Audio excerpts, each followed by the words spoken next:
What's good, everybody? You guys know it wouldn't be a special day. We didn't have a special video from a special person himself. I think his name is Wartop. Wartop? Yeah, not me, but name Wartop. But he got a video called Rarest Animals with Superpowers. You guys know I love nature. You know, I feel like I'm reincarnated. I already feel like I've been a lion or an alligator. Or honestly, bro, not a bald eagle, but a crow. I've been having a fascination with crows, man. Like, I see a crow sometimes. Like, I'll be driving. I see like a lot of them, bro. I'll stop the car and just watch the crows, but they super intelligent, man. Super intelligent being. So next time somebody say, "Oh, you got a bird brain," that's a compliment. Because if a crow had the exact same capacity brain like we have, compared to that little brain, they're probably more intelligent than us. Get the video! Look at this frog. Put the camera over here it's today. frozen. It's not moving anymore. It's not breathing. Doesn't even seem to be alive. This tiny creature balances life and death because it has a unique ability. Today you'll find out which animal uses real hypnosis, who the real animal ninja is, how spiders learn to fly, and how this bird got 8 legs. Let's go. What? We are top. So, Do you think a spider can breathe underwater? Well, the diving bell spider can. True, it has no gills and other useful devices that fish have, but it does have an amazing ability. Maybe I don't like spiders, man.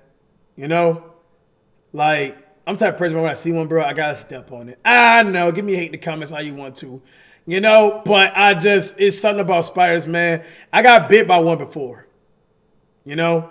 And I think it was on my leg when I was younger. And it swelled up so bad. Luckily, it wasn't a brown recluse or, you know, a black widow. I just don't like spiders, man. You know? it's even a little bit of a wizard. Have you seen the 4th Harry Potter movie? We need that scene in the lake, the second trial of Tri-Wizard Tournament, and Cedric Diggory.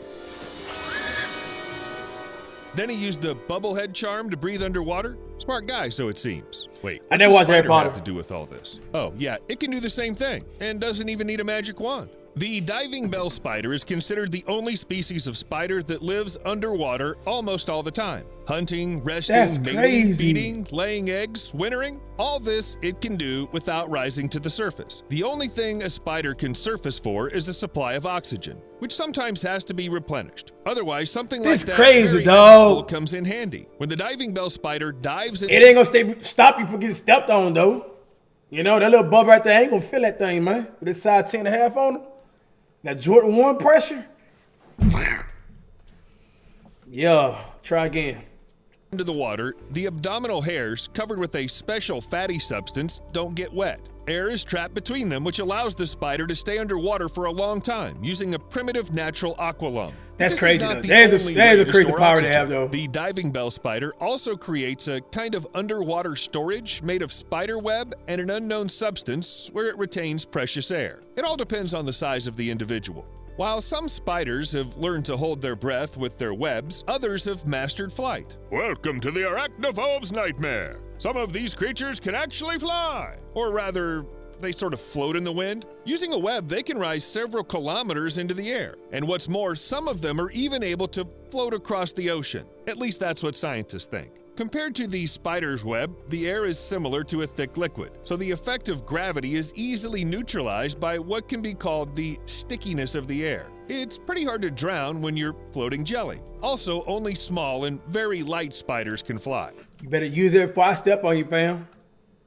By the way, this is a completely conscious action. Before flying, spiders test the wind by lifting their front paw. They test it. They prefer a breeze of about 11 kilometers an hour. Only one question remains. Why, in fact, is all this happening? Well, despite the fact that scientists still don't know everything about spider flight, it seems that the reason is simple colonization. The young ones go on flights to find suitable places for themselves and to give life to a new generation. Well, and scare the crap out of someone. Well, let's leave the horrors of flying spiders for a while and turn to the wonders of nature that don't give you premature gray hair. Imagine that you're walking through the park and suddenly you hear the sound of blasters.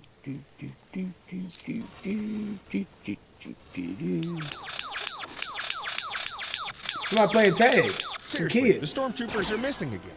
Wait, Why would there be stormtroopers I near never my watched house? I never watched Star Oh, Wars you're either, not y'all. crazy. There's just a lyrebird lurking somewhere in the bushes. Lyrebirds are amazing creatures that can imitate natural and artificial sounds with amazing accuracy. In general, it absolutely doesn't matter for them whom or what they imitate. Other birds? Sure. Koalas? Yup. Dingoes? No problem. A chainsaw giving someone a total immersion in a horror movie? Why not?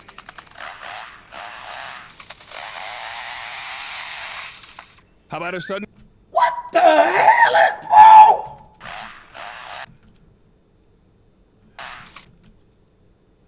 The ultimate finesser.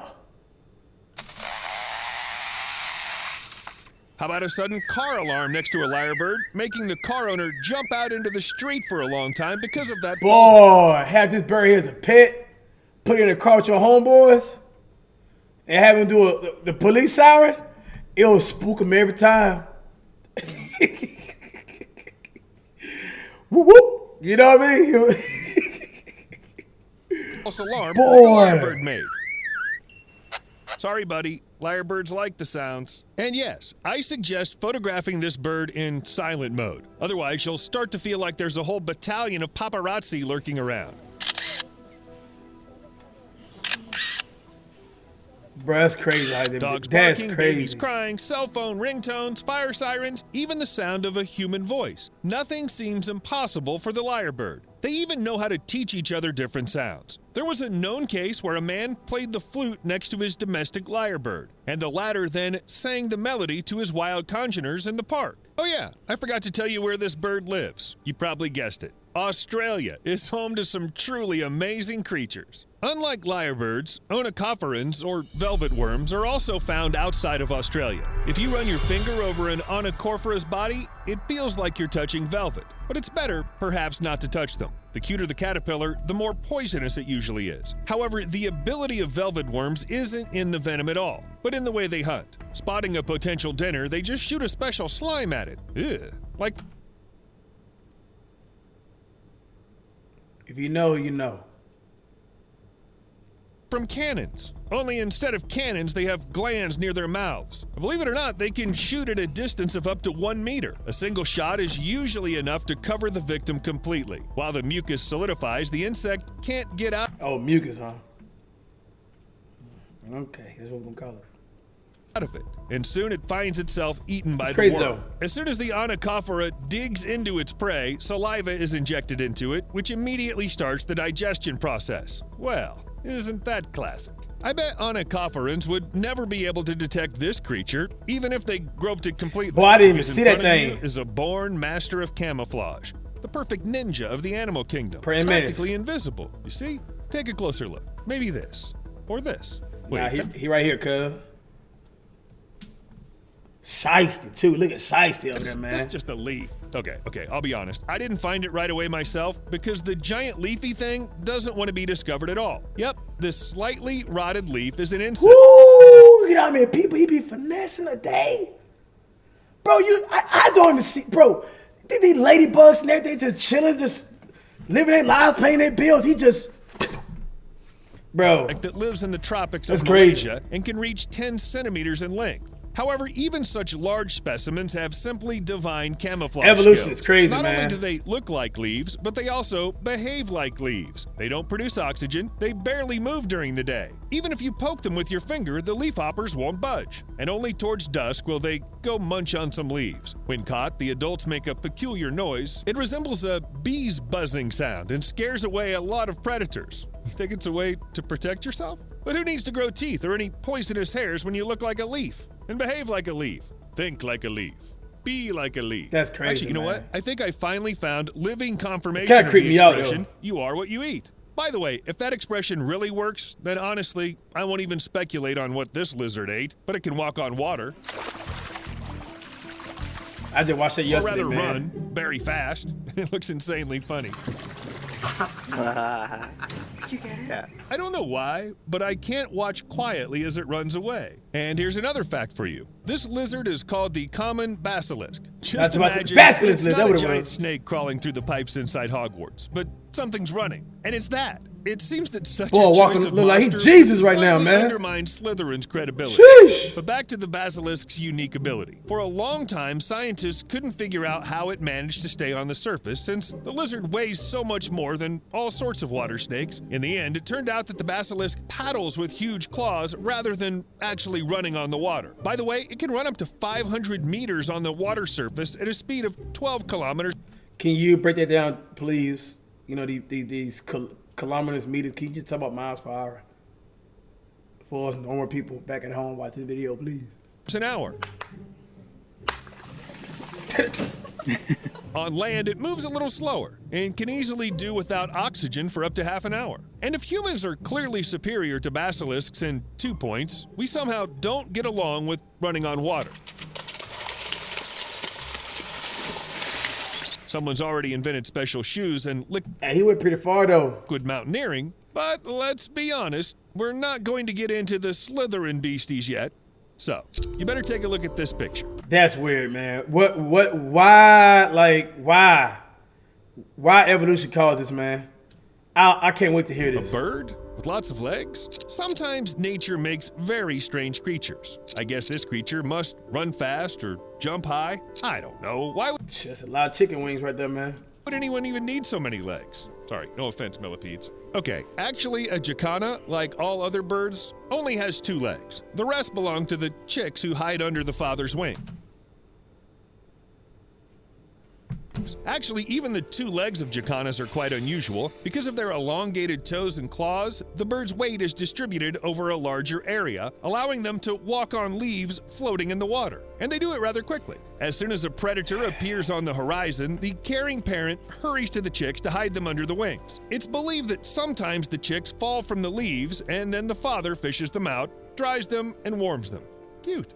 And if that seems like it's not a real ability to you, let me remind you, we're talking about the animal world here. A world where you can be eaten the minute you're born if your parents don't take care to protect you. And who else would be so cool to save their kids? Cuttlefish don't really care about their offspring, but they have another ability. It's hypnosis. Yeah, I agree. You don't think of a perfect predator when you say cuttlefish, but they're actually really cool. When they hunt, these creatures purposely create running stripes on their bodies with their chromatophores. Not only do they look like disco kings, but they also hypnotize their victims.